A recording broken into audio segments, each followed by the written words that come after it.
Good evening guys.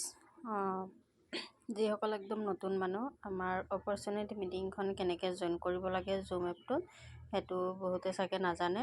আৰু জুম এপটো কেনেকৈ ডাউনলোড কৰিব লাগে, কেনেকৈ একাউণ্টটো বনাব লাগে, সেইটো মোৰ ভিডিঅ' বনোৱা আছে। মই সেইটো আপোনালোকক দি দিম, আপোনালোকে সেইটোও চাব পাৰিব। চাই পেলাই আপোনালোকে জুম এপটো ডাউনলোড কৰিব পাৰিব। এতিয়া আহক, আমি মিটিংটো কেনেকৈ জইন কৰিম, জুম এপৰ মিটিংটো কেনেকৈ জইন কৰিম। আপুনি এতিয়া হোৱাটছএপত যাব। মই ফাৰ্ষ্টৰপৰা এনেকৈ হোৱাটছএপত আপোনালোকে যিকোনো এগৰাকীয়ে আপোনালোকক লিংকটো দিব ন, সেই লিংকটো আপোনালোকৰ এনেকৈ আহিব। এই লিংকটো যে তলতে নীলা আখৰখিনি আছে, এই নীলা আখৰখিনিতে চুই দিব। চুই দিলে এনেকৈ মিটিং আহি যাব।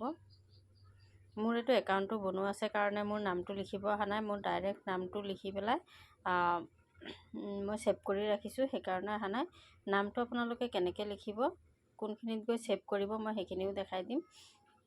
এতিয়া বৰ্তমান মোৰ মিটিংটো নামটো ছেভ কৰা থাকিলে ডাইৰেক্ট আহি যায় এনেকৈ। মই এতিয়া ৱাইফাই কালেকশ্যন ডাটা আহিছে নহয়, এইখিনিতে মই চুই দিলোঁ।